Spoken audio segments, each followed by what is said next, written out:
My name is Jerome Ferry. My cameraman is Alan Eggers. We're doing a video interview with Ralph Bud Hepker, a World War II veteran and a mechanical engineer for Rockwell Collins for 31 years. Bud, tell us when and where you were born. I was born in Cedar Rapids 78 years ago on February the 9th, 1925, a very, very cold night. You My were birth- telling me you had an unusual birth in the pre-interview. Well, I don't remember it as being very scary, but I was told by my parents. My mother was over visiting her mother and father, Mr. and Mrs. Boyd on Sinclair Avenue, and we lived on 9th Street Southwest. And while we were there, Mother experienced a period of uremic poisoning, and she had to go to St. Luke's Hospital in emergency. The doctor there determined that to save my life and to save hers, a cesarean operation had to be performed. But Dr. Hauser and Dr. Kraus had never done this before. So they decided to go home. They told my dad, we're going to go home, and this procedure isn't all that difficult, but we've never done it. We've got to be sure we're right. So they went home, and that night they studied the procedure. The next morning they came in, and I was born, and everything went just fine. And I think my mother said I was one of the first cesarean births at St. Luke's Hospital in Cedar Rapids, but I've never been able to verify that. Did you have to have a special diet or anything after you were? Well, there was a lot of trauma with the birth, and for some reason or other, I could not tolerate regular, ordinary milk. So I had to have goat's milk. It was the only thing I could keep down. And so Dad had to buy a goat, and I became very good friends with that goat. I don't know if you ever had a goat, but they got wire hair. And when you try to pet them, it's not like a dog or anything, but you still get to like the animal, and it's small. I'd go out, and she was tethered in the side yard, and I'd play with her when I was small, and then I would turn my back, she'd butt me and knock me right flat in my face. And I never got mad at her, but that was quite an experience having it. And I was on that goat's milk until I was about 5 years old. Really? She just wanted to show you who was boss. I guess so. What was your dad's name and your mother's name? My dad was Ralph Edward Hepker, and my mother was Lillian Margaret Boyd. Dad's occupation was a machinist at the Quaker Oats Company, and my mother was a homemaker, although she had worked at the Quaker Oats Company because my grandfather was master mechanic at the Quaker and had been brought here from Scotland specifically to operate the Quaker Oats mill here. Mm-hmm. And where did you go to grade school, Bud? I went to grade school, and I started out at Lincoln School on the west side, right across the street from Merklin's grocery store. And it was a 5-block walk up 9th Street from my house. I only went to kindergarten there. And then this was the Depression. And Tate and Wagner, a realtor in town, had built a large development out on about 34th Street and Mount Vernon Road, which was clear out in the country in those days. They had paved all the streets, and they'd built 3 or 4 nice houses sitting far apart. And then the collapse came, and they couldn't sell these houses. So I don't know the details, but Dad bought one of these houses, and we moved out there. And it was a beautiful house with fireplace and everything. And then I went from 1st grade through 5th grade at Darradale School. And I have a picture of that school downstairs on the wall. And it was a pen and ink drawing of this school, because I have very few photographs around, made by an artist from Rockwell Art Department. Mm-hmm. When you were, do you remember any of your teachers' names from school? Yeah, Mrs. Hahn and Mrs. Donahue are my teachers. We had 3 rooms, the big pot-bellied stove. The senior boys' job was to fire the wood in the stove and keep it warm. It was right in the middle of the building. And any plays or programs we had, they were held in the senior room. We had a big piece of wire across the ceiling and a sheet, and that would be our curtain that we'd open and close. We had all our Thanksgiving and Christmas programs in there, and I think it was a unique experience that I was lucky to have, in that when you started first grade and you did your lessons, then you sat and listened while you did your homework on your desk, but you couldn't help but overhear the other classes, the three to a room. And so if you learned your timetables, you learned your timetables over and over and over again by listening to these children. And in the afternoon, we would have, on Fridays, we'd have spelling bees, and regardless of your class, you'd all stand in a line and you'd pass the words out until finally one person was standing at that whole room. And it might have been one of the lower grades. It just happened to be a very good speller. And also on Fridays, Mrs. Hahn would have a book like The Tale of Two Cities or some classical, and they'd read a chapter every week, and she'd have one of the senior students read the chapter to us. And it sounds corny now compared to TV and all the things they have them, but we really liked to listen to the book as they read it to us. And once in a while, not very often, but once in a while she'd bring her, we called it Victorolas, and she'd put a plastic record on it, and we would listen to some very good semi-classical music. That was probably the state of the art back in those days. Your first exposure to classical music, probably. Yeah. And the outhouses were out in back, boys and the girls, and we had a huge crock at the back of the room which held well water, and each child had his own tin cup on the wall with his initials on it, and you couldn't go back except a couple times out to get a glass of water. You couldn't make a habit of it. Was there much need for discipline? Do you remember? Did teachers have to discipline, especially maybe the older boys or anybody? It was a little different discipline. And I was guilty of this sometimes. I sat toward the back of the room, and I'd like to talk to my buddies. And the three of us boys back there, Dick Sandberg, who was the artist at Rockwell who drew the picture of the thing, and myself, we grew up together, and we would be talking about all kinds of things we were going to do later. And Mrs. Donahue didn't like that. And she'd sneak up behind us and she'd whack us right on the head with a ruler. Now, today, if you did that, why, you'd have the court and the judges and a couple policemen and everything else. But we didn't mind. We knew we were wrong, and so we'd be good for the rest of the day. Was Derrydale in the Cedar Rapids school system? No, it was one of the country schools. I think probably it was tied into the Cedar Rapids because I remember when I was in 5th grade, we went down to the old Washington High School, and we put on a program and presentation for a whole bunch of visiting teachers when they had a meeting here. So I, at one time, was on the old Washington stage. I don't remember much about it, but it was a huge, huge building.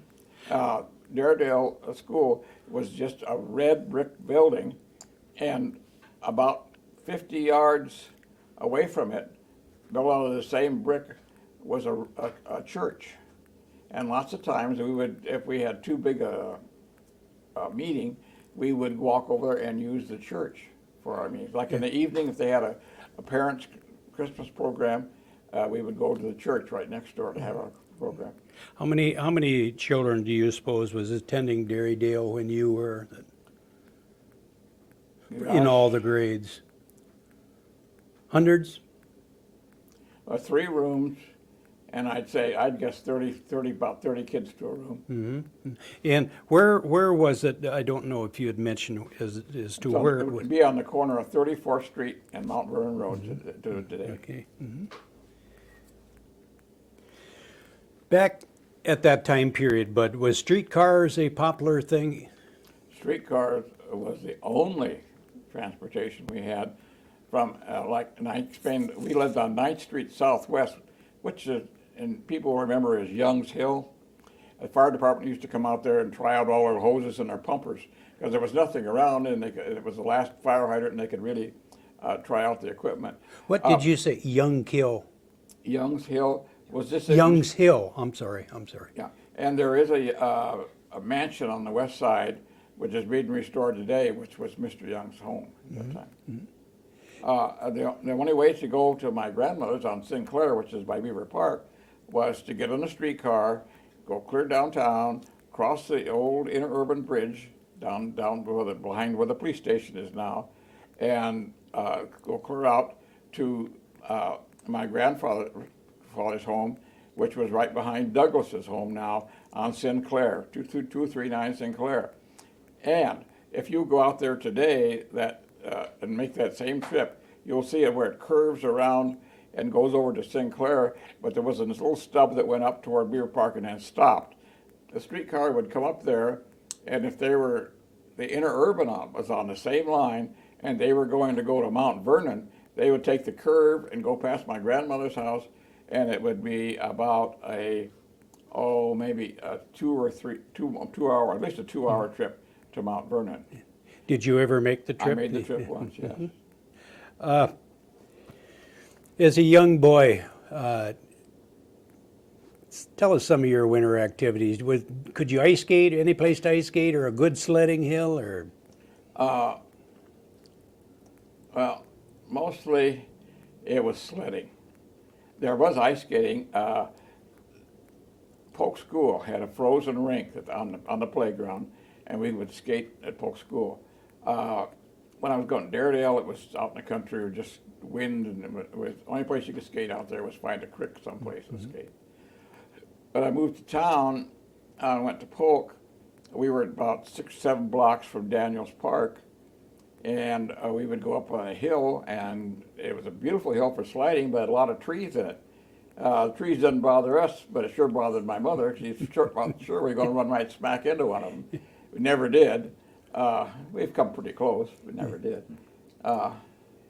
You were talking about a Gobbler's Knob. Was that the name of that hill? That was about behind Dairdale School, and turkeys used to go up there. There were a lot of oak trees, and they'd be up there and it got its name Gobbler's Knob. It was a smaller hill we could slide on out there, but it wasn't as big. When you were a young boy, was soapbox derbies popular in Cedar Rapids at that time? Oh, it was very popular. In fact, the most prized possession you could get from the corner grocery store was the orange crate. Yeah. And if you got a 2x4, some old roller skates, and the orange crate, you had yourself a car that you could push down the sidewalk.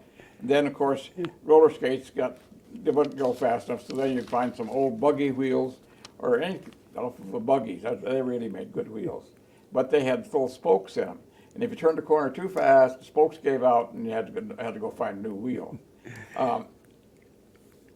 When I got older, Ben Siver, my neighbor across the street, and I decided we'd like to enter the soapbox derby. So we went down to Rapid Chevrolet, who was the sponsor here in town for the soapbox derby, got our entry thing, and you all had to use the same set of wheels. And that was the best set of wheels we'd ever seen. So we brought them home, and we built our soapbox racer and put the wheels on it and got it going. And then we decided we went down the time trials, and I drove the car first, and we weren't quite fast enough. But we were smart enough to figure that Ben got in, who weighed 30 pounds more than I did. Of course, he didn't fit in as good, but he got in, that we'd have the best bet because of just more weight. So Ben drove it down the second time, but Ben lost it on the curve, and it jumped to the curb and sheared off the front axle, and we only went 1 lap in the race. Did the kids themselves spend a lot of time building this, or did the dads spend a lot of time building these? Well, you got out there and you could see which ones the dads had built and which ones we built. Ours, the tin didn't match in all the spots, and Ben and I had kind of knotted our steering cable together. Maybe that's the reason we jumped the curve. But some of them were built, and they were beautiful things. They were polished, and their dads had put a lot of time on them. Was this a large city event or just a neighborhood event? No, this was all of Cedar Rapids, and there'd probably be, I remember, about 30 or 40 cars. And then the winner here would go on to Akron, Ohio. Who would sponsor this? Rapid Chevrolet, General Motors. Mm-hmm. Mm-hmm. And there's another picture of you there, Bud. Looks like you're about 9, 10 years old, holding a model airplane. Did you? Oh, when I loved to build model planes when I was small. I built many, many of them, and it was just a nice hobby. In Iowa, it gets so cold here, and you can't skate all the time, you can't slide all the time. So you have to read or find something that you like to do.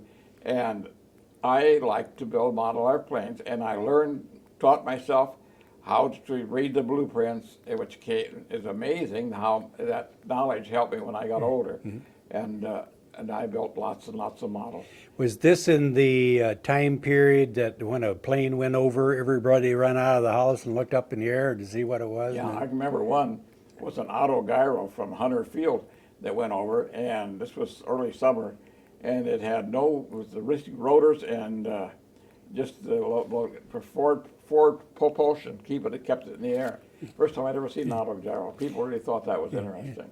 did your dad ever take you out to Hunter Field? Dad took me out there, and my brother, Cass, who was 4.5 years younger than I am, and Dad was scared to death of really flying. Didn't like it. I wasn't really scared to death, but he didn't like it too well.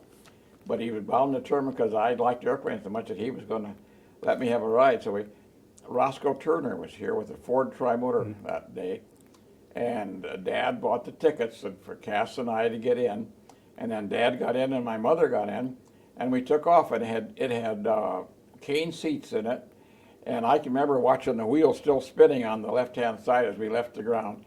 We made one big long turn over Cedar Rapids and came back and landed at the field again, and everything was just wonderful, and I was really excited. I happened to look at my dad when we got out of the airplane. He was trying to light a cigarette. The cigarette was here, and his match was down here. And but he flew many times after that. But that was quite an exciting ride.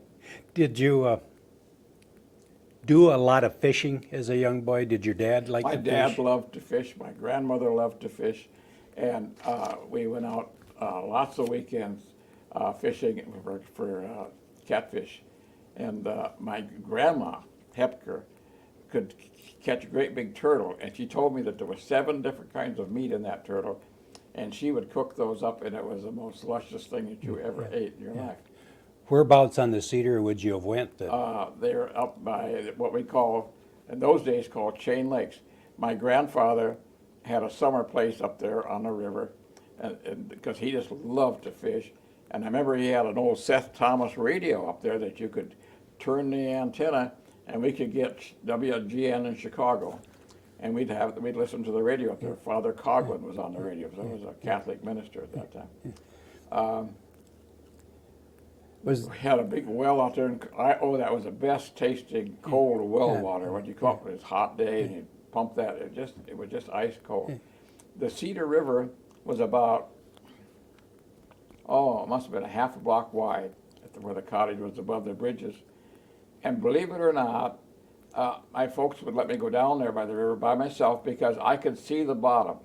And I was very careful not to fall in that river, but because it was deep there where Grandpa fished, probably 3 or 4 feet, which was a lot with a little guy like me.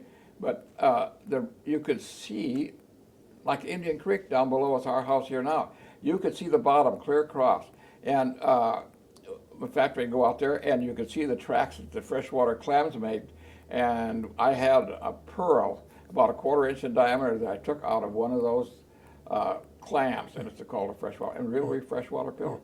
Now the Cedar has gone to what you have today, and it was the most beautiful river you've ever seen in your life in those days.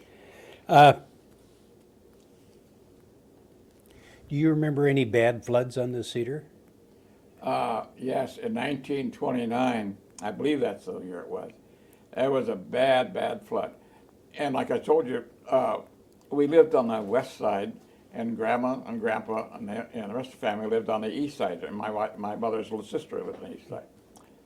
And the floods, we knew the flood was coming, and my grandfather, who was master mechanic at Quaker Oats, insisted that all of the electric motors be hoisted from the basement and up. They put everything on the 3rd floor. They figured the water would not rise that high. So everyone at the Quaker worked until they got those motors up on the 3rd floor. And then Dad wanted to come home with us and be with us. You had telephone. You could talk across the river by telephone, but you couldn't get there because you were not allowed on any of the bridges. The bridges weren't safe. So Dad and about 4 or 5 other people said they were going to cross. And there's an old railroad bridge that's still there today at the I guess above F Avenue, and it was full of, they had put railroad gondola cars full of coal on the bridge, double track to hold it in place. So they figured that was safe, and they crossed the river bridge there. And then Dad got a ride out to, he had left his car on the other side and ride out to our house. For about a couple of days, if you got sick and you're on that side of town, the medical attention you could get, because we were cut off from both hospitals, was to go to the lower end. The Czech department, the lower end, had some good doctors and good pharmacies down there, drugstores. And that's what medical care we had to go down there to get it. Mm-hmm. And then finally, I think that is maybe a coincidence, but a year later, we moved to the east side. And I think that was part of the reason that Mom didn't want to have to happen again. Because you had to go to almost Waterloo to even try to get across the flood. Would your dad take you down there? Yeah, we went. Dad wanted to see how far they drive the car down there. He had an Essex. So we drove down there, and we could drive almost to the People's Bank.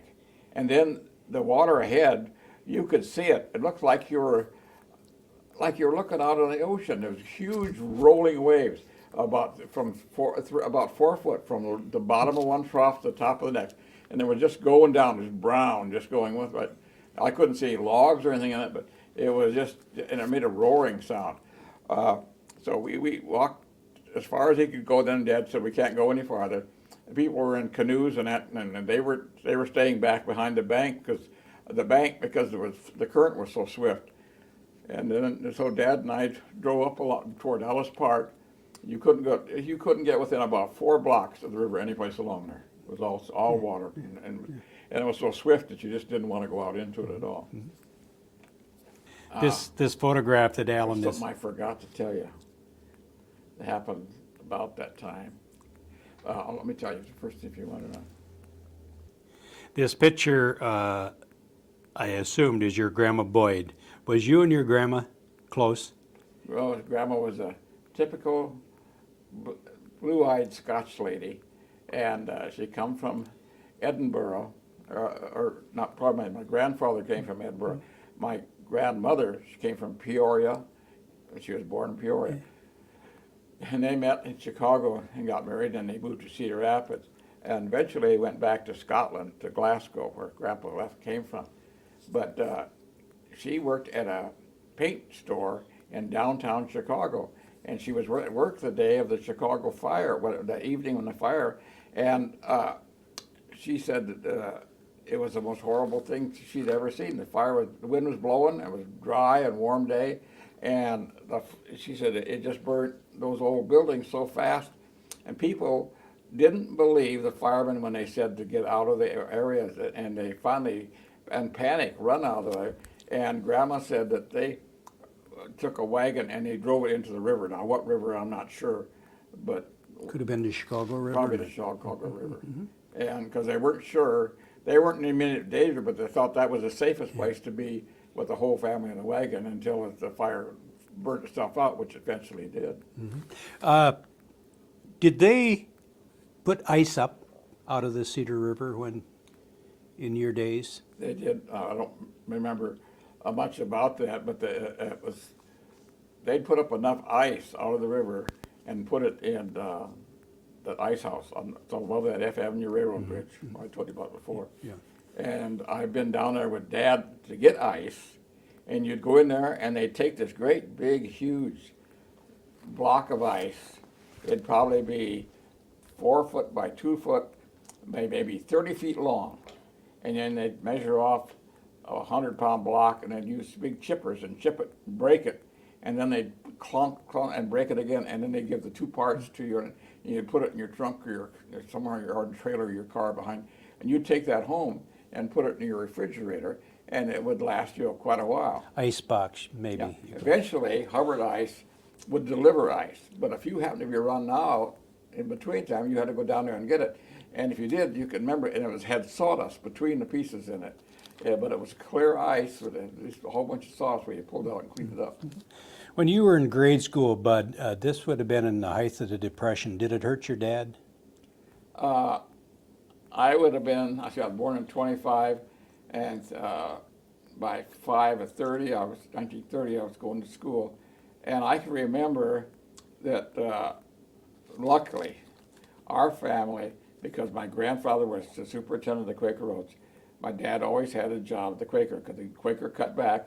And then when it got real bad, Dad would be home 2 days out of the week not working because they didn't want anybody else to get laid off, so everybody took time off. And that's where my grandfather kept everybody there, and he just cut everybody back. But the thing I remember about the Depression is oatmeal. My wife loves oatmeal, and I eat it because I do like it, but I don't like it as much as she does, because I lived on oatmeal. They cooked it, they fried it, they put eggs with it, they ground it all up. Every way that you could make oatmeal, I've had. And that was how we lived. Our whole family lived during the Depression. And it was a godsend that we had the Quaker Oats oatmeal to get it. We were all very healthy and got through the thing fine. You had mentioned the fact that shortly after the flood, you moved to the other side of town. Where would you have moved to? We moved to Wildwood Drive. That's those, now, if you go out Mount Vernon Road to 34th Street, and my house is still standing there on Wildwood Drive, and it's about 2 blocks north of Mount Vernon Road. Mm-hmm. High school. Where did young Bud go to high school? I went from Polk, about 6 blocks up to Franklin High School, and went all the way through until I graduated from high school. Were you into sports? I tried the football once because I could run very, very fast. And I remember going out and Orville Rust was one of the coaches, and he said, "You'd make a good tight end." So I ran real hard, and then later on, a football star for Coe College, John McKay, who was in my class, we called him Big John. He looked like a great, big, huge giant. I would run around in, and he tackled me, and I could hear ringing in my ears, and I said, I might be able to run fast, but this isn't the game for me. So I took up tennis. You had mentioned the fact that you got into the band too. I played in the band from 5th grade at Polk School until I graduated from Franklin in a band. What instrument did you? Clarinet. Did you play it throughout your life? I played it for a long time, yes. You still I play couldn't it? play it today if I tried. Could you? My lips wouldn't be able to do it. So when you graduated from Franklin, did you have any idea, young people have any idea what they're going to do with their lives? Well, the war was on, and it was 1943, and I knew I was going to go into service. And my senior year, they had a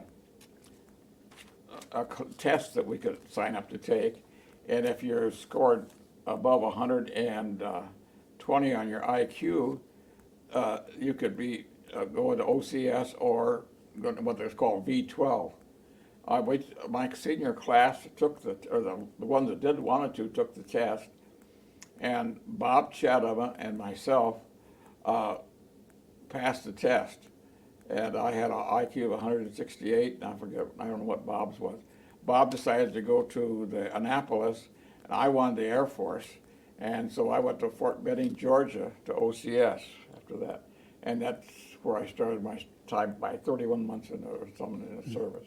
So what theater did you serve in then? Did you? I was in the South Pacific Theater, started from the Honolulu at Hickam Field, down to Brisbane, Australia, and back up to Townsville, and then all the way back up to Japan. What were your duties? I installed radio stations, literally from, there's a strip of land that goes along the coast of New Guinea, and at that time, the Japanese were knocking on the door to get into Australia. And there was what we called a slot. It started at Philippine Islands, and went down to almost the northern part of Australia. And we found out that the French plantation owners that raised copra, on those islands were agreeable to operating a transmitter if we'd give it to them. And so my job was, one of my jobs was to make sure those transmitters were operable and I got them to the right people. And also, as soon as we'd secure an airstrip, as they went on, I would put the control tower up and get the fighter plane control tower going. Yeah. Were you more or less one step ahead of an invasion, or come in after the invasion? I was right after, as soon as it was secure, and you secure with quotation marks, because I was shot at when I was up in the air trying to put the antennas out. Did you ever see any Collins gear when you were installing? Only thing I seen was Collins auto tunes. Most of the things that I seen were built by Farnsworth in Fort Wayne, Indiana. Yeah.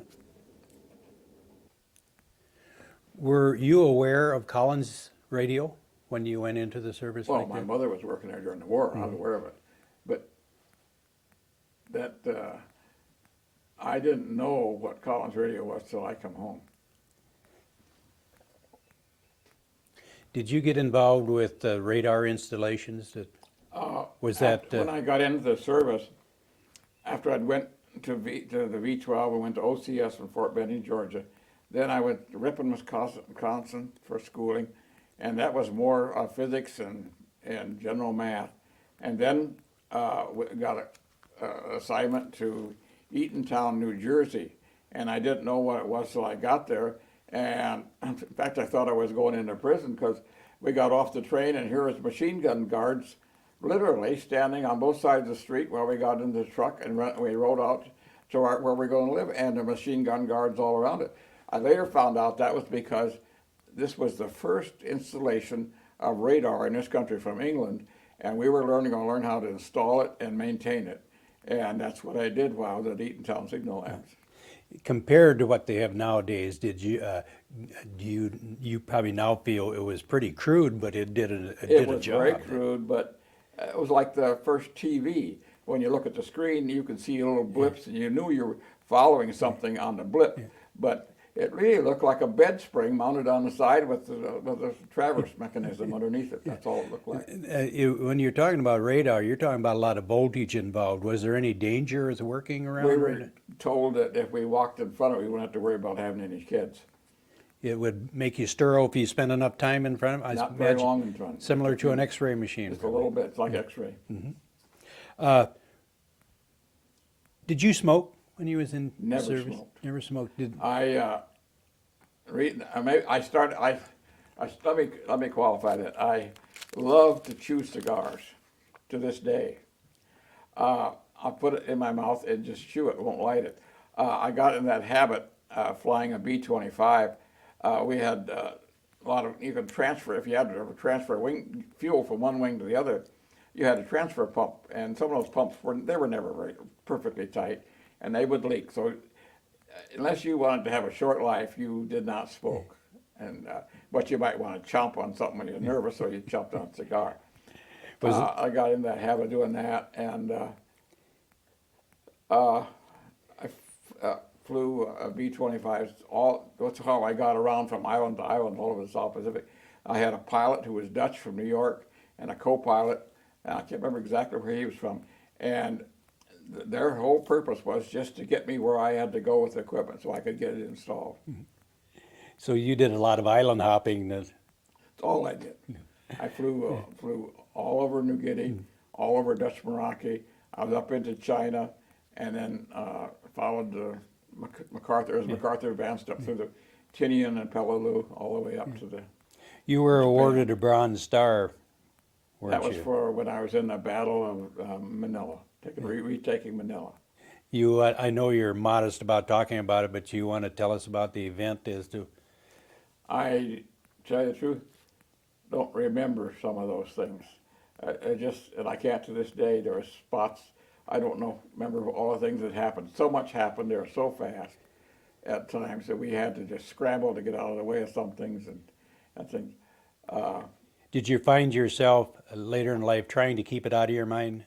I don't go to see movies like the 7 Days or the hunting for Captain or whatever his name was.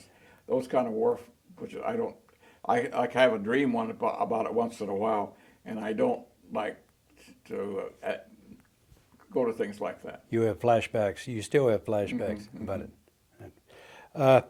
When was your first knowledge of an atomic bomb? When I was on Tinian, I was up there doing some radio work, getting them ready for.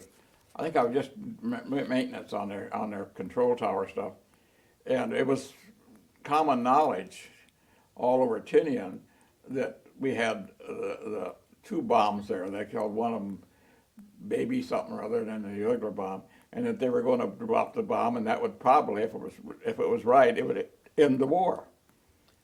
Well, we had our own airplane, and I had to get some more parts, so I figured we'll go on down to Australia, and by the time they drop the bomb, we'll be down there where we can really celebrate. When this is good plan, not so good. Terrible weather. We took off. Oh, well, by the way, some of the guys knew we were going down there, so they made a collection of money and give it to us, and we took it with us so we could buy some booze down in Australia and bring it back. Like a bottle or two, or? No, a case or two. About $700. But on the way down, we hit into typhoon, which is not uncommon in that country. Had to land at Lae. It's Lae, New Guinea, clear down in the end, near Finschhafen. We set the airplane down.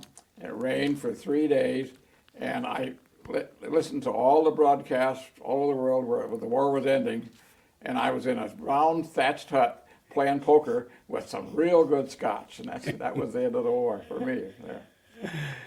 So when did you get discharged? St. Patrick's Day, 1945. Did they celebrate St. Patrick's Day then like they do now in Cedar Rapids? Do you recall? Oh, I think so. Maybe not quite as much, but they celebrate. Yeah. Because I was with some guys that were Irish, and we went out and had a beer.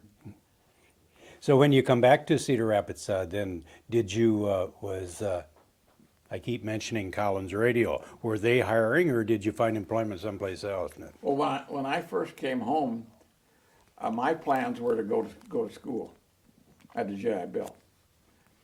And I was going to go take aeronautical engineering on the West Coast. And I was getting ready to do this, and then I got nervous. So I went down and seen the doctor, and he said, "You've got something," I forget what he called it, reaction from, it's funny catching up to you from the war. And he said, the best thing for you to do, and he was the Hauser, same family doctor. He said, you go out and you go get to talk to your dad, the Quaker, or somebody, and go get a job. Well, I went and worked for Sherry Burrell Company down at that time. And they were going to move from their old plant to the new plant, and so I could do all the plant layout, which was, and I'd walk around a lot, and it was very, very good for me to do that.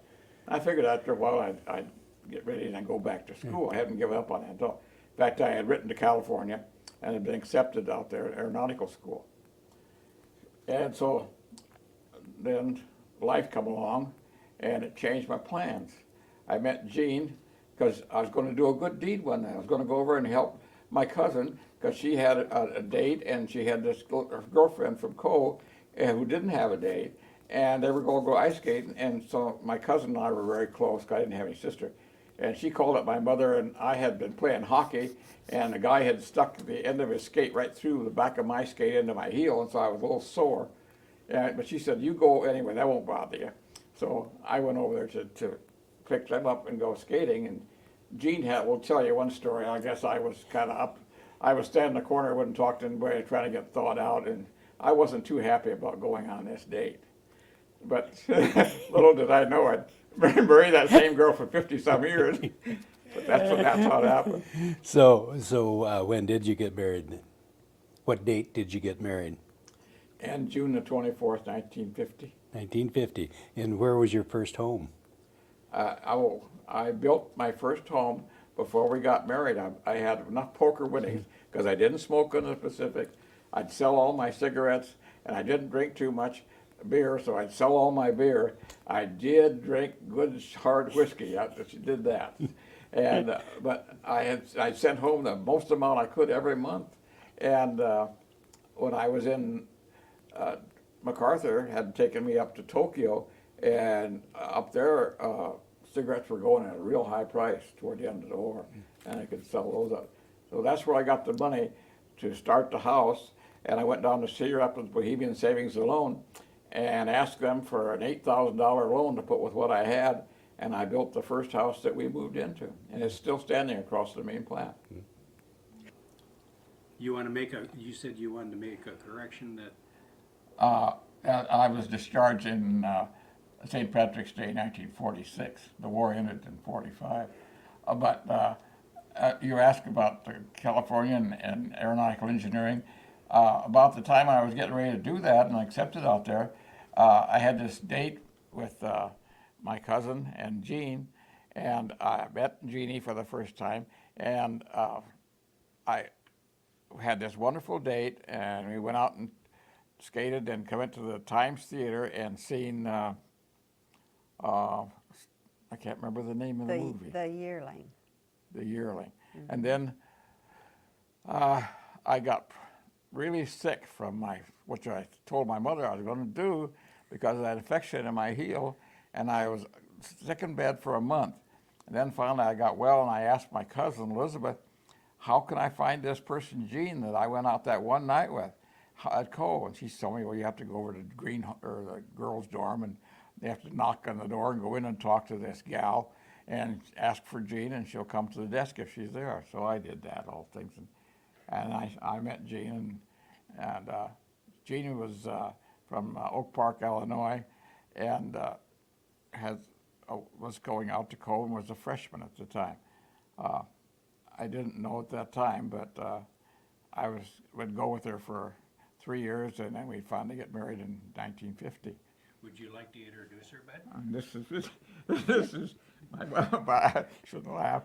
This is my wife, Jeannie, Jane Strong Hepker. Jean, did he tell this story right? Pretty much. We were ice skating, and Liz's current boyfriend, came to ask her to go out, and he had no choice but to take me to the movie, so he was kind of stuck at that point. But we hit it off, and obviously it was the right thing to do. Why did you come to Cole from Chicago or from the Illinois area?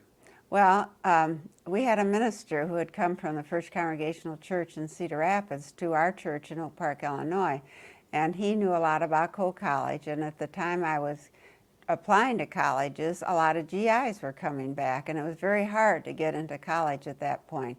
And had I wanted to go to the University of Illinois, I would have had to go to the Proviso campus right there and live at home, and that certainly wasn't what I wanted to do. I didn't want to stay home. So I came out to Cole and found it was a very nice, congenial, good college. This picture, would this have been taken when you was in college, Jean? Yes, I was a sophomore at college, and it was taken at T. Wong's studio. It was right beside the Times Theater. So. She was one attractive lady, wasn't she, Bud? She was, I forget, weren't you in some contest? Oh, with a fella I was dating that went to Worcester College. He entered me in a contest, and so I did win that. Very nice. Then did you get married in Cedar Rapids? Yes, we were not in Cedar Rapids. We were married in Oak Park, Illinois, at the church I had grown up in, with the minister who had suggested I come to Cole. So it What year? worked out very nice. I came to Cole in 1947, and we were married in the spring of, or June of 1950. Did you have any plans, even though you knew you were going to get married, did you have any plans what you were going to do with your life, or did you just figure on being a housewife? No, I had decided that I wanted to teach school. I always enjoyed young children and had done a lot of work with the Sunday school children at our church, and so I was in education. And so, however, at Cole at that time, you could not major in education, so I majored in history, which has always been one of my first loves. And then where did you teach? I imagine you taught in many places throughout Cedar I Rapids. taught in a number of schools. The first year was at Garfield Elementary, and then I stayed home and we had our 4 children, and then I decided that, prodding from my husband, who said, "You have simply wasted that college education. You will never go back and teach." I was really upset with that, and I thought, I'll show him. So I went down and applied, and that was a time when you could get right into the school, and I was able to get in, and I taught it right. And so I ended up thinking, well, I'll only teach the 1 year. And then he quickly called me one day and he said, "Collins is really having problems, and I don't know if I'll have a job, so don't turn in your resignation, stay on another year." So then they transferred me to Hiawatha Elementary. And then I did stay home for a couple of years. And then I was going to stay home till our youngest daughter was in 1st grade, but she informed me one day that Mrs. Morton, who was her babysitter, had far better lunches than I had. And so I thought, well, okay, Laura, or Debbie, you can just go ahead and eat at Mrs. Morton's house. And I went back to teaching full time. And then I went to Hoover, and then I went back to Wright, and I was at Knowledge and Kenwood, and I finally finished out the last 11 years at Hiawatha Elementary, always in primary. What year did you retire? I retired in 1984. Did you, when you retired, Gene, did you still have that same zeal and same love of students you did when you first started, or did times change such that it become a chore? Well, I always loved the students, but you know, there's so much paperwork, and the parents were getting more difficult to work with, and I was not the least bit sorry to retire at that point. Did the two of you have a hobby that you could spend some quality time together? Probably camping was our main hobby that we spent a lot of time together. We have separate hobbies, but camping is probably the one that we enjoyed the most, and we started that in 1963 and Tell 'em are how we still bought the first- camping today. Did you try to get around quite a bit? Yeah, we did.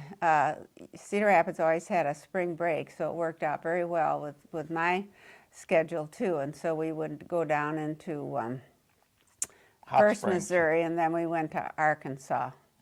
And then the last family spring vacation we took camping was when our son was a senior in high school, and we went to Washington, D.C. with our pop-up camper, and it snowed. Tell us a little about your family, Gene. Well, the picture on the far right, the small picture, is our 4 children. And this picture was taken at the time of my 70th birthday. And the person on the left in that picture is our daughter, Debbie. And then the boy is our son, Walter. And then the next girl is our daughter, Laura. And the next one is our daughter, Cindy. Then the picture over on the left would be? And the picture on the left beside it are all their offsprings, our grandchildren. Debbie has 4 children, and Walter 3, and Laura 3, and Cindy 4. So we have 14 grandchildren, and they're all fantastic. Great.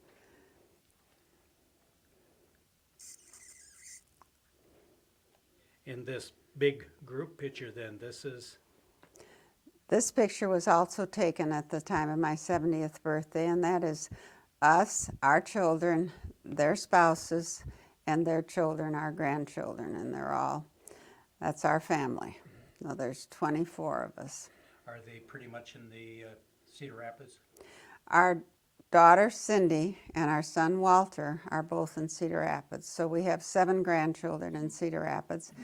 And then our daughter Laura is in Mason City, and our daughter Deborah is in Pella, Iowa. So they have 7. We have 7 grandsons and 7 granddaughters, pretty evenly Very nice. distributed. Okay, so after you got married then, did you go to Collins Radio then? Not directly. I first started working at Fruhoff Trailer, or Troy Burrell, and that lasted just a year, and then Fruhoff trailer opened up, I had a better opportunity because I was out trying to learn all I could about the different trades, and I was quality assurance on the whole second shift and making $400 a month, which was pretty good. And I was trying to build this house. I had a good idea that we'd get married by 1950, and I wanted to get this house built before we got married. So I was working the regular shift, night shift at Fruhoff Trailer, and I'm building the house in the daytime. And I got the house pretty much under control. And about that time, Fruhoff offered me a job in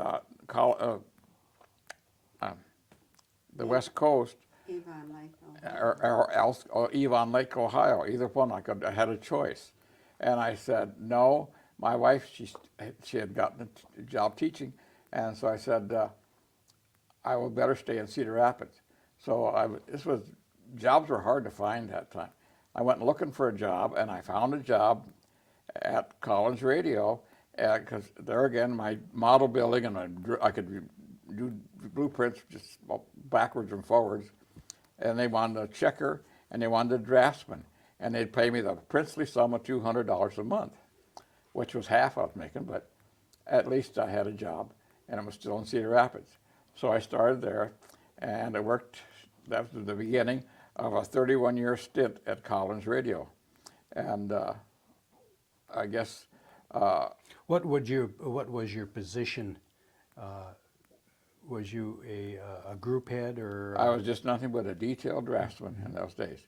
And then the company grew a little bit, and John Wright, going through company records, seeing that I had a lot of experience as tool engineer and tool design from Fruhoff Trailer and from Cherry Burrell, and he said, would you mind coming with me and making a tool department? So Roy Bonham and myself and John Wright formed the Collins Radio Tool Department, three of us. And then it eventually grew to many, many people. But I worked in design tools then for 13 years.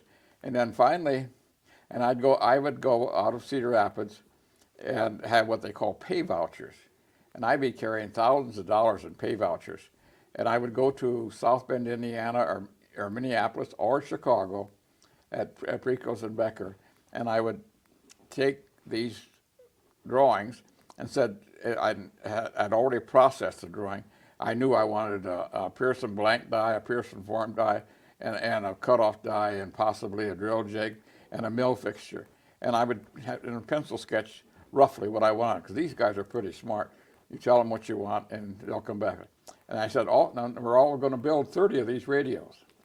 So this is John Wright's idea. He said, if you could talk the manufacturer of your tools to giving us 30 samples off of each tool, we've got the radios built before we even have to turn the tools on. So we did that, believe it or not. And we were asked for 30 or 35 samples, and here I had all the parts for the build the first run of that radio, which is just pure gravy.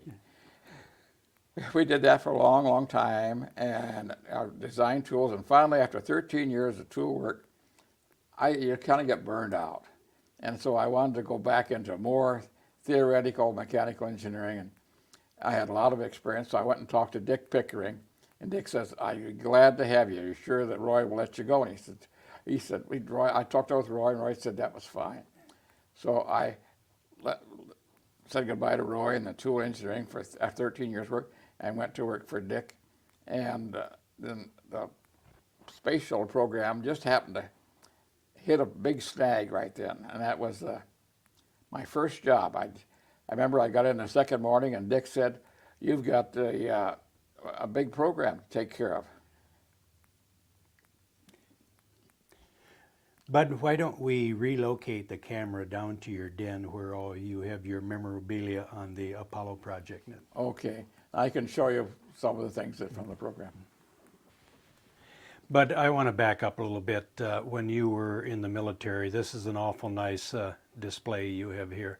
The Bronze Star is the one in the center above your head? That's correct. Mm-hmm. The other four are battle ribbons. I fought in battles from the Philippines till we went to Japan. Mm-hmm. The Bronze Star I got for holding off a Japanese attack around the Matamoros area and the Philippines.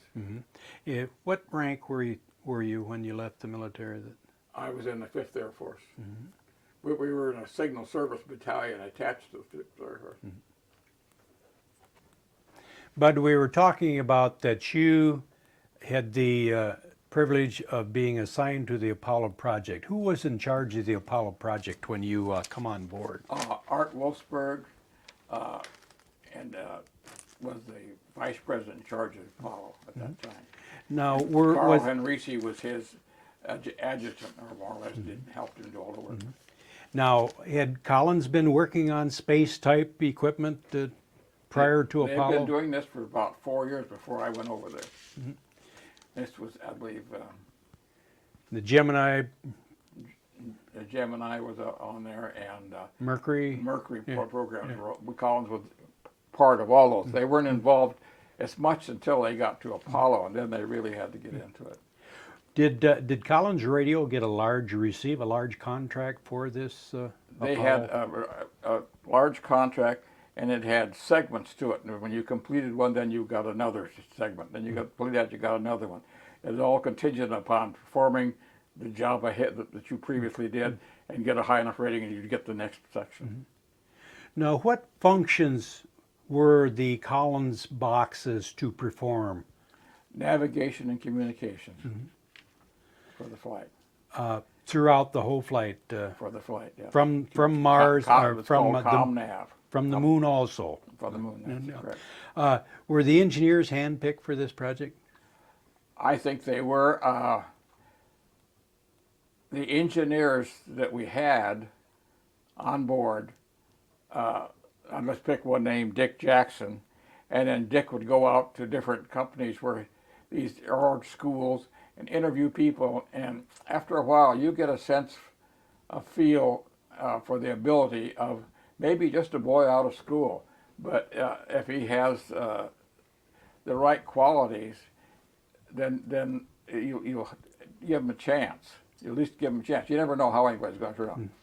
But I'd like to say right here now, I never had the privilege of working with such a group of intelligent people in one group in my whole life.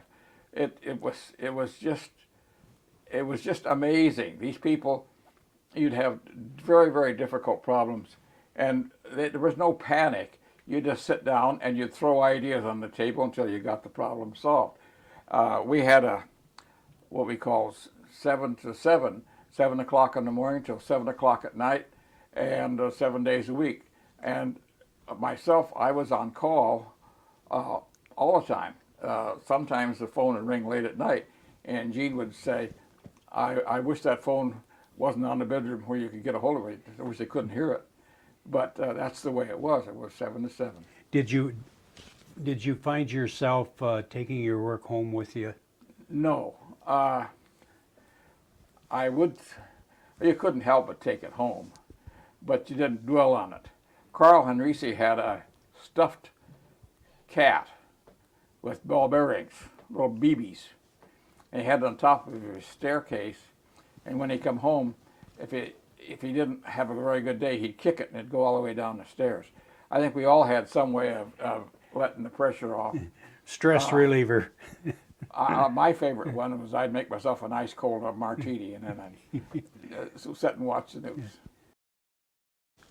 Bud, when you were assigned to the Apollo project, what was your first job, or what was your duties going to be? It kind of, Dick Pickering took me over and introduced me to Peck Lasho, who was a mechanical group head, and we said, find something for Ralph to do.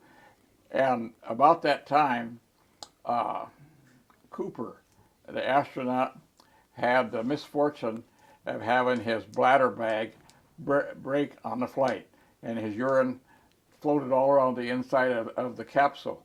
And this is not only corrosive, but it contaminated all electrical connections, anything that were exposed. It was lucky he got back down in one piece. So our job was immediately to seal every single interface that was involved in our equipment. The connectors, you mean? Connector. When I say interface, I mean two connectors going together. Our connectors were all gold-plated, And my job was to make a seal that would adhere to those and close those up. I worked on that for about 3 months. Finally, I went over one morning and I'd make up a compound, try it out, put it in salt and fog, and have power on both sides. Pretty soon I'd get a short and fail.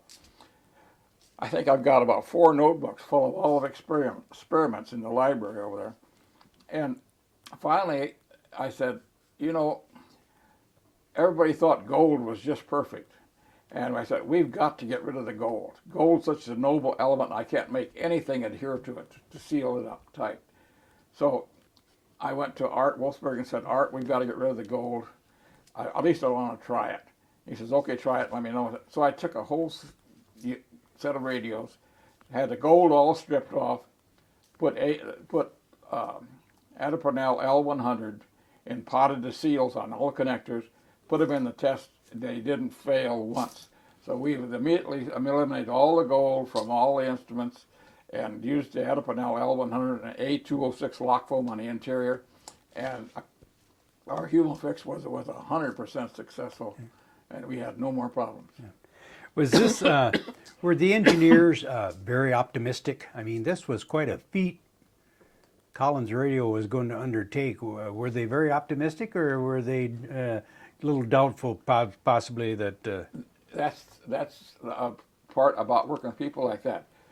There is no, failure isn't an option. It just is not there. You're going to do it. And it may take a bit longer, but you're going to come up with the answer, because nothing is impossible. You just got to keep working till you get it. Yeah. Can you tell us, let your memory just wander and tell us some of the things you remember about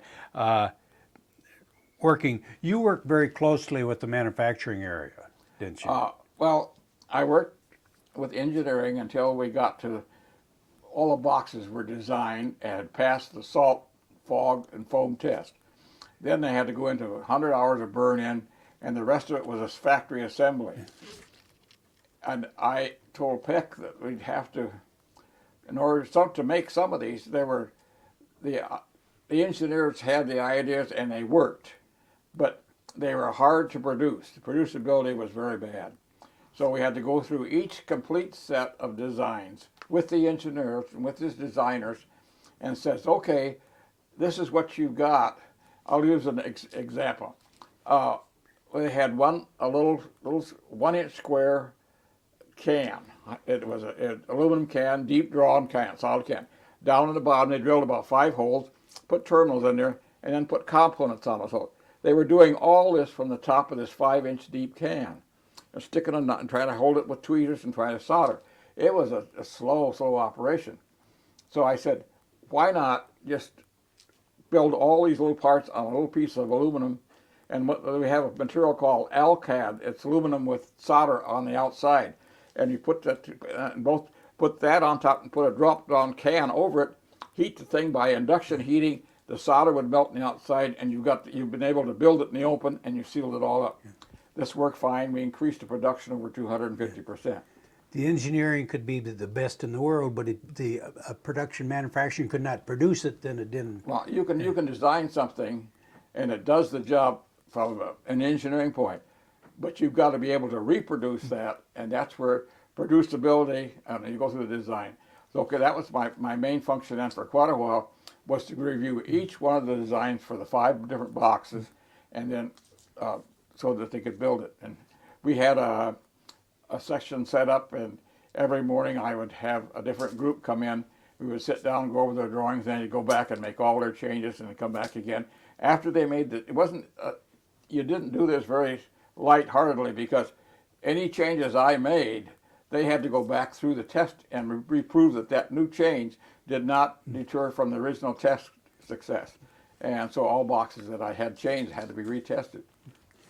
All the components in a box, you're talking about transistors, diodes, capacitors, resistors, did they have to be able to be traced as far as the manufacturer and up through the process of building them? Yes.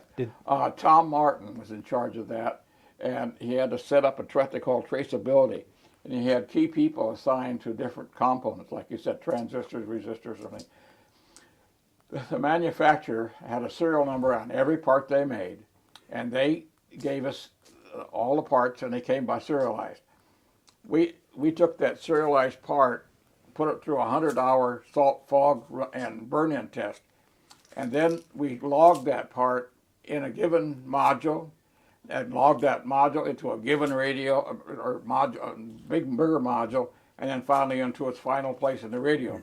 That whole stack of information, just like a life history of every part that's in that radio, went with that radio, and or a carbon copy went with it when it shipped. We kept the file. Then if anything failed in the field or on a flight, we could go back to a given radio and said that part was used in 4 different serial numbers of that radio, and that's all. That means that everything else that we had in that whole series would work. That those 4 had to be brought back and completely tore down and replaced.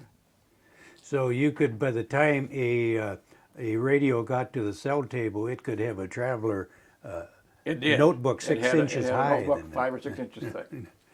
And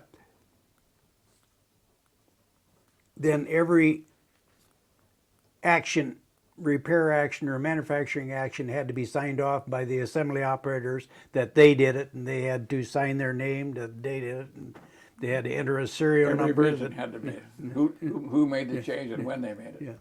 How about if just through an operator error she dropped a part? Scrap it. No question, it was just No scrap? question about it. You have no idea of how many G's that part received when it hit the floor.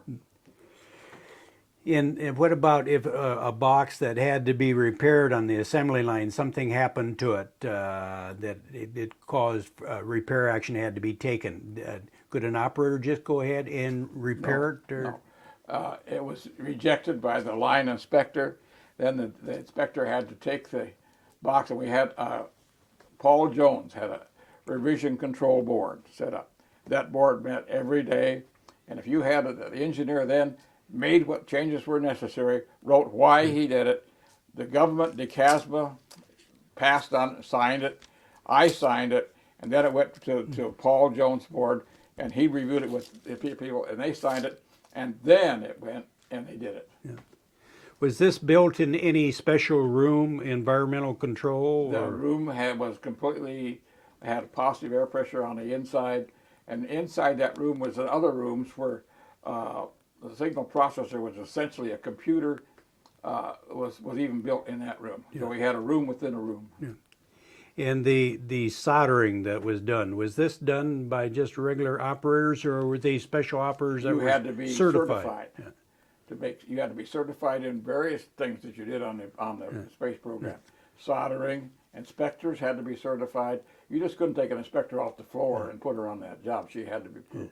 And those certifications were determined by the CASMA, and there was a set of tests that you had to take, and so your proficiency. Very stringent tests as far as soldering capability. Test operators, everybody must be certified. And the LEM module, the Lunar Excursion module, that wasn't soldered, was it? That was welded, possibly? I can't answer that. I thought there was some solder in it. Okay. The only thing different about the LEM was that they had to get off of the LEM with a limited amount of power off of the moon, rather, and therefore part of the LEM, the base that landed on, when it took off, a lot of it was left there, and just the part they were in, that one man was in, that went back up into orbit. Yeah. Then a lot of these modules that they produced, or the finished box they produced, were they encapsulated, or were they just left open to the air? Were they potted, or? They were mostly all A206 lock foam. That's a closed cell foam. Why did they encapsulate it in lock foam? The vibration on liftoff and reentry is so intense that it breaks anything. And we found out that the closed cell construction of all those little bubbles around something that are hardened and solid has a resiliency to keep everything. It just will not fail in vibration. And also it would not transfer heat. They were just about static as far as heat transfer goes. In building a commercial type radio, an operator would just solder a connection and it would go on down the line. But did the operators on the Apollo project, did all these solder connections have to be cleaned or? They all had to be cleaned and they had to be inspected. Now you can look at a solder connection all day long and it can be a bad one. That's what they call a cold solder joint. It looks good on the top, but the interface between the solder and the wire that you're trying to hook onto, that minuscule surface interface did not take, and therefore it's a cold connection. The only way is you can find that out is by electrical test. What would they have cleaned the solder connections with, the operators? They were used several different solvents, just clean it with.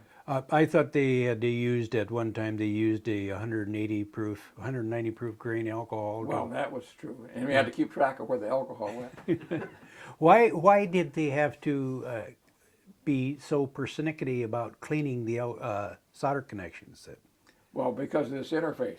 If the two surfaces are not absolutely clean of any impurities, then that cold solder that's flowing around them will not adhere, and we won't get a good connection. It's the only way you got it. Yeah. You had mentioned that this was built in a pressurized room, all of these radios. Why was it so necessary to build them in a pressurized room? Dust? Dust and impurities, anything would get in there. That you could have a little piece of dust, and a particle of dust can be metallic, even though it's small. And it could fall down into a very small little crevice between two wires that are almost adjacent, and you have a short. So you couldn't have that. A lot of these compounds that they were encapsulating these radios with, these would probably have been on the cutting edge as far as polymers and different compounds. Yeah, I'd have to give Gene Cooley and his crew a lot of help there, because this was all chemistry and I wasn't a chemistry major. And when I wanted to get a new compound, I would first tell him what materials I was trying to encapsulate, and then he would pick out a compound that would not have a chemical reaction with those metals, and then we'd try it. And like you say, it was all state of the art. Many of them we found out were carcinogenic.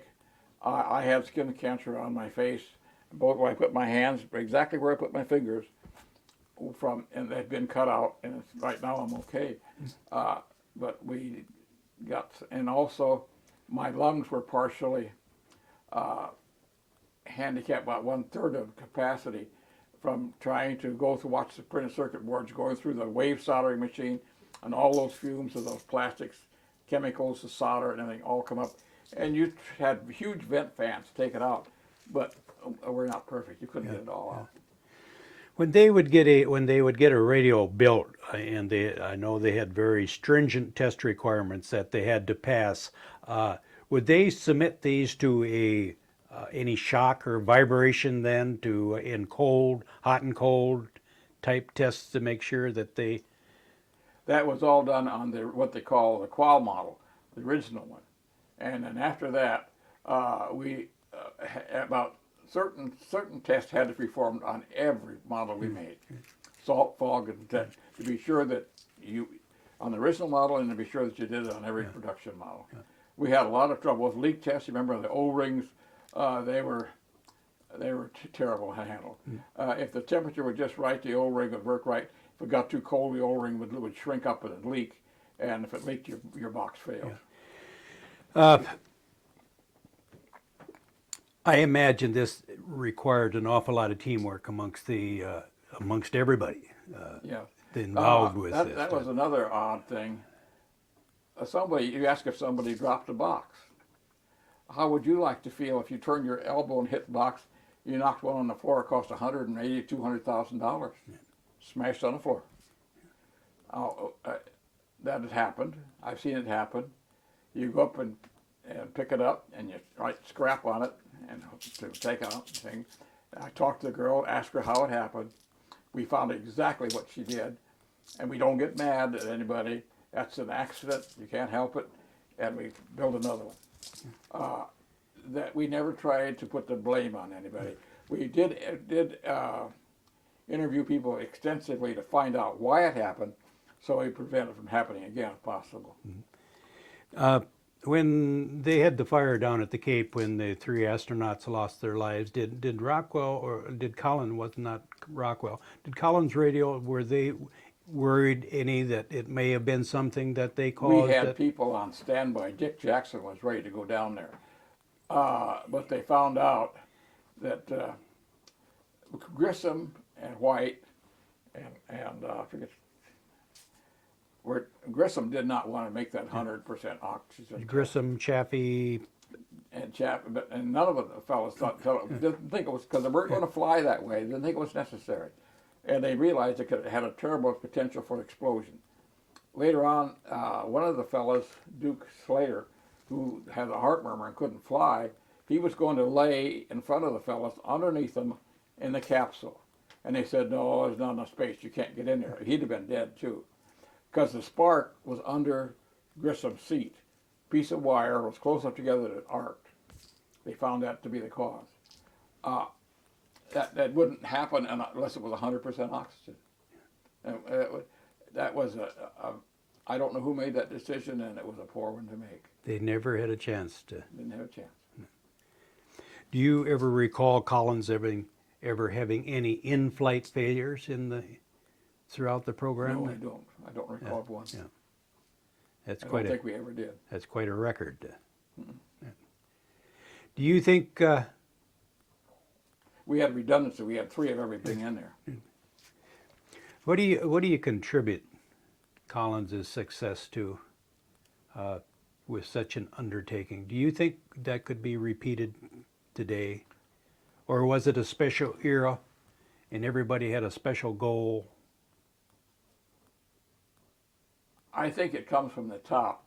You've got to have, and it did that time. We had a charismatic president, and he laid out what he'd like to do, and that intensity to do it and do it right kind of trickled all the way on down.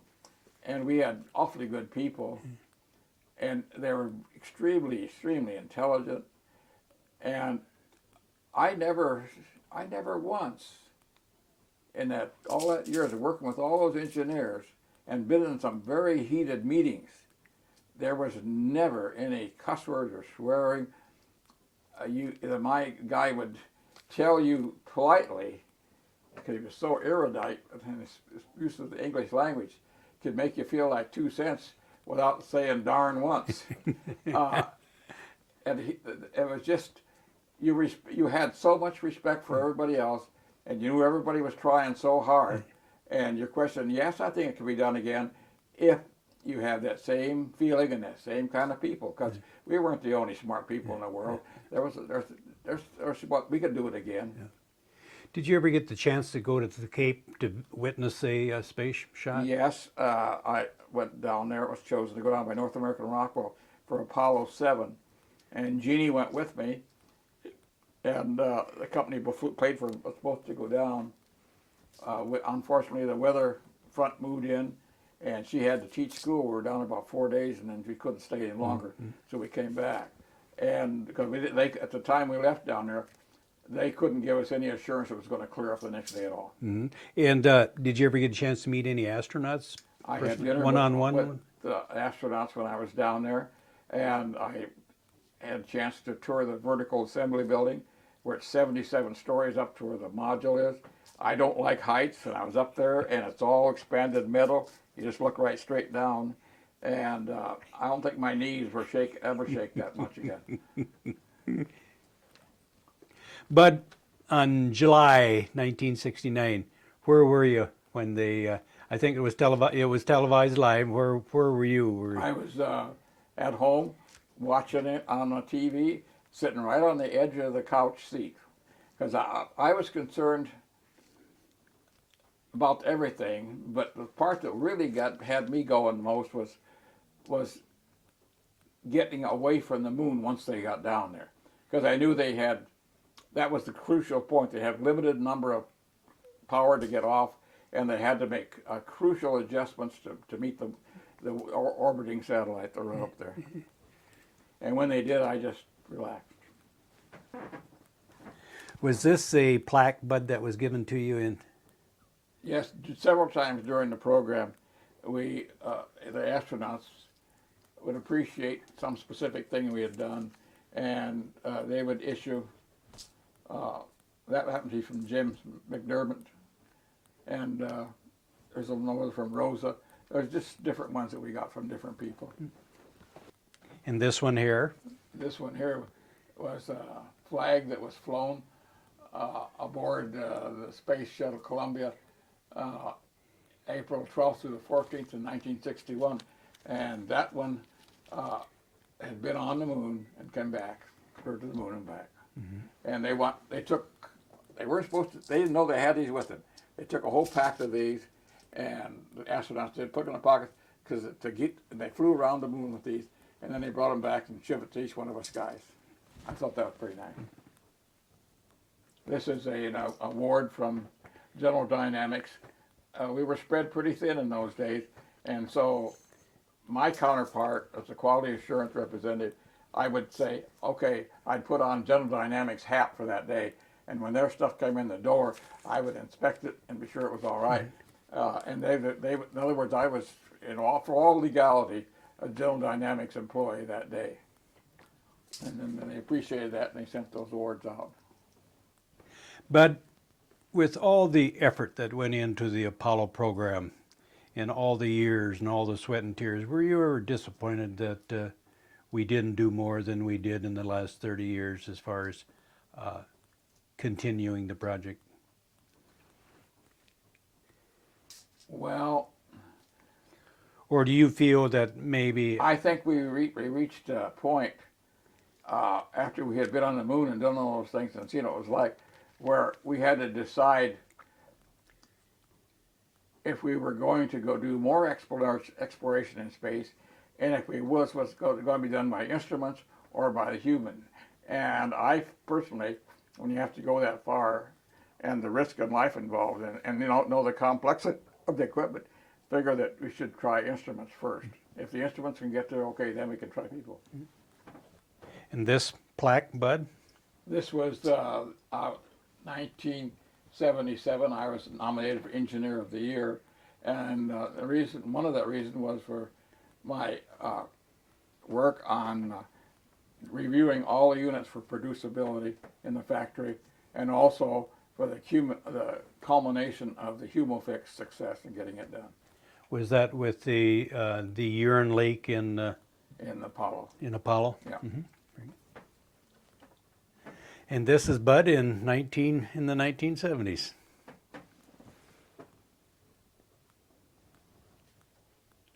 So, Bud, when you finally left the Apollo program, what was your next assignment? Big assignment that. The last assignment after the Apollo wound down was to F-15 program, and that was the comm navigation system and the F-15 fighter, and that was with McDonnell Douglas in St. Louis. When you say comm navigation, what does that mean to the everyday person on the street? Okay, it was all the communication between air to ground, and not all the navigation. When I say navigation, I mean GPS, global navigation for that fighter, so that it was actually used on shipboard sometimes, and they had to be able to keep track of a moving ship, and they're moving all the time, and there's to be a computer on board tracking all those movements, and so that he says, I want to go home, he pushes home, that'll take him right back to where he started from. And I don't think a human could keep track of all that. What year did you retire from Rockwell, Bud? In 1882, and that's when what culminated there was we had got the Apollo program to the state of the art where the Army, Air Force could take it over, and each one of their became one of us, and they moved in and returned the program over to them. And there was about 286 engineers, and we could either stay with the company and go to a different location, or if we had enough points, we could just walk away from the thing and say, that's it. And I chose to walk away, and I had a wonderful, wonderful party where I was given a lot of things. Over there is a little picture of the Apollo, it was on my desk, and over here it was, each one of the people signed this. I didn't know they were doing that, and I really appreciated it. But did you say how many years total that you worked at Rockwell then? I worked at Rockwell for 31 years. Unless you have any other thing to mention, the Cedar Rapids History Center, the Linn County Historical Society would like to thank the two of you very much for letting us come and interview I would you. like to say that those 7 to 7 hours and all the time I spent under that stress, I couldn't have done it without the lady behind me. Could never have done it. Thank you very much.